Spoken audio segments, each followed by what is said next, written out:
Bonjour à tous, comment il est Paul Réunionnais? Bienvenue sur ma chaîne YouTube où on parle entrepreneuriat, investissement et bien sûr développement personnel. Et aujourd'hui, nous allons attaquer un format que j'aime beaucoup. C'est le format tout simplement anecdote où je vous raconte un peu des petites histoires de mon parcours entrepreneurial. Et aujourd'hui, en fait, on va traiter un sujet qui je pense, va aider beaucoup de monde. C'est tout simplement de savoir si du coup, l'entrepreneuriat est fait pour tout le monde, si on est entrepreneur ou si on le devient, etc. Et quoi de mieux que de vous raconter un peu mon histoire de moi avant l'entrepreneuriat. Et c'est ce que nous allons voir aujourd'hui. Du coup, accroche-toi, active la cloche de notification, abonne-toi et like la vidéo si elle te plaît. Et on démarre.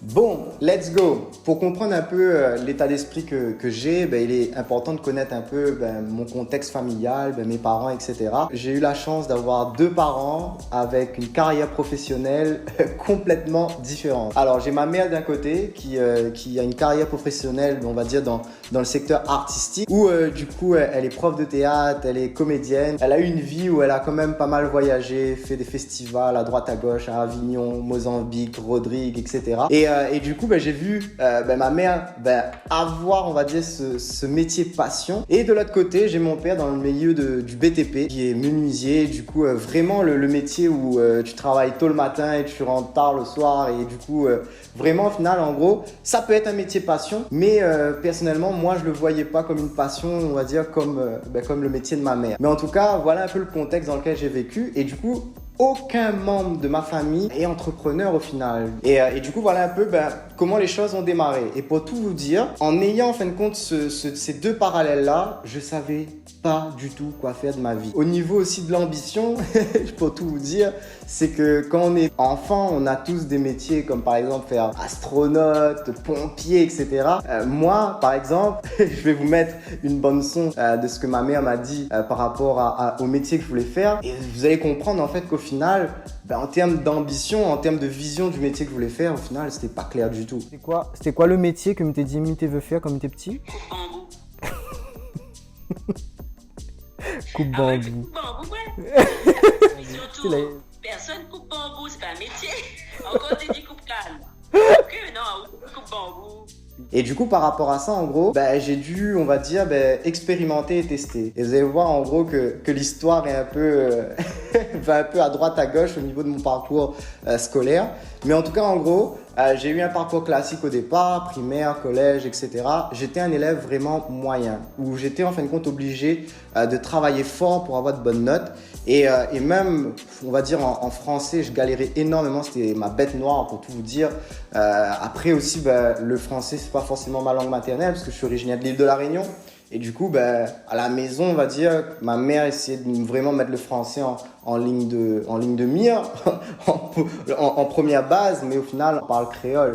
Et du coup aussi, on va dire que j'avais des petits soucis aussi de dyslexie qui n'ont pas forcément été, on va dire, diagnostiqués, on va dire, mais de par l'analyse de mes cahiers d'école que j'ai faite, je voyais en fait qu'il y avait des petits soucis aussi à ce niveau-là. Du coup, c'est ce qui a fait que j'étais obligé de toujours travailler plus que les autres pour pouvoir, on va dire, aller chercher des bonnes notes. Et du coup, à la fin du collège, on arrive au choix du lycée. Et à ce moment-là, en fait, j'ai fait le premier choix qui était, on va dire, un peu le côté artistique. Parce que vraiment, en fait, pour tout vous dire, le style de vie et la vie professionnelle de ma mère me faisait plus rêver que celle de mon père. Et du coup, par rapport à ça, je me suis dit, let's go, je vais entreprendre des études dans le milieu artistique et on va faire quoi? On va faire de l'art plastique. Du coup, je suis parti, on va dire, dans un cursus où l'idée, c'était d'aller vers les beaux-arts. Du coup, en gros, j'ai fait la seconde, on va dire, avec ici une option art plastique poussé. Et pour tout vous dire, j'ai détesté parce qu'au final, en gros, c'était beaucoup de français.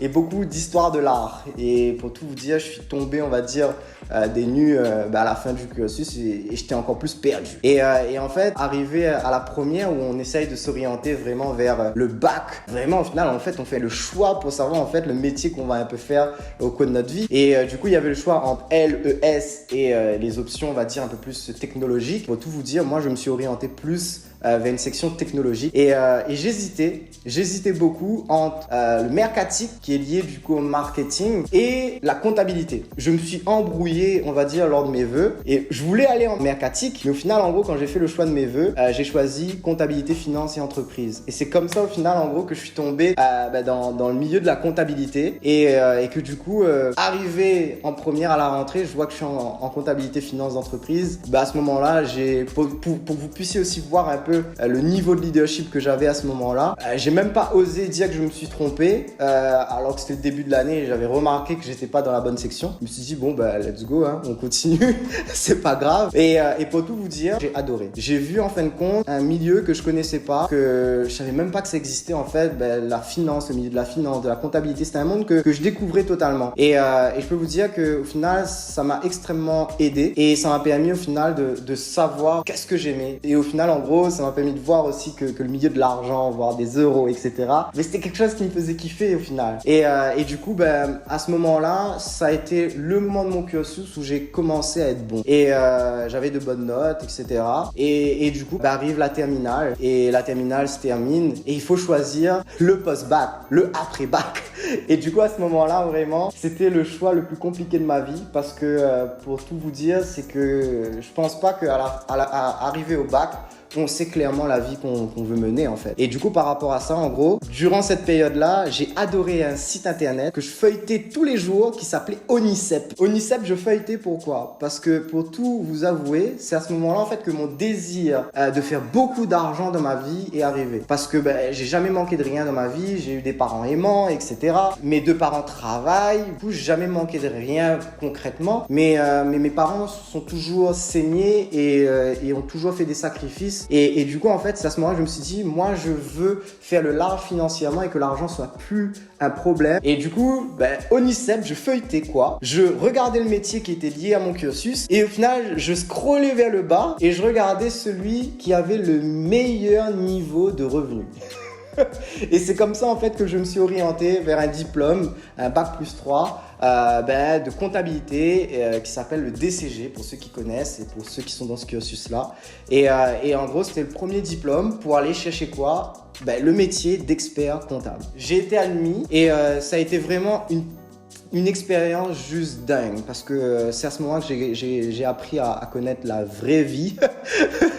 Parce que pendant toute la période où on est lycéen, etc., c'est pas la vraie vie. Mais au final, en gros, ça a été une très très belle expérience. J'ai connu, on va dire, à ce moment-là, la pression des profs. Ça m'a énormément touché et j'étais aussi dans un milieu que je connaissais pas. J'étais obligé de quitter la région dans laquelle je vivais pour aller beaucoup plus loin. Et du coup, par rapport à ça, vraiment, ça a été une belle expérience, mais ça a été vraiment l'expérience la plus dure de ma vie. Mais je suis allé au bout parce que ma mère m'a inculpé ces valeurs-là et je pense que c'est ça aussi qui fait qu'aujourd'hui, je suis aussi déterminé. Et là, on voit au final qu'en gros, on peut ne pas avoir des parents entrepreneurs, mais il y a des valeurs qui nous sont données, qui peuvent nous propulser et qui peuvent au final nous suivre tout au long de notre vie. Et cette valeur-là, c'est Rudy, quand tu commences quelque chose, tu le termines. Va jusqu'au bout. Mais après arrive un moment où il faut choisir après le bac+3 si tu continues ou pas. Et pour tout vous dire, moi j'avais une crainte. C'est que j'étais dans un cursus qui était au final très théorique, mais je savais pas réellement si le métier que j'étais en train de préparer, si ça allait me plaire sur le long terme.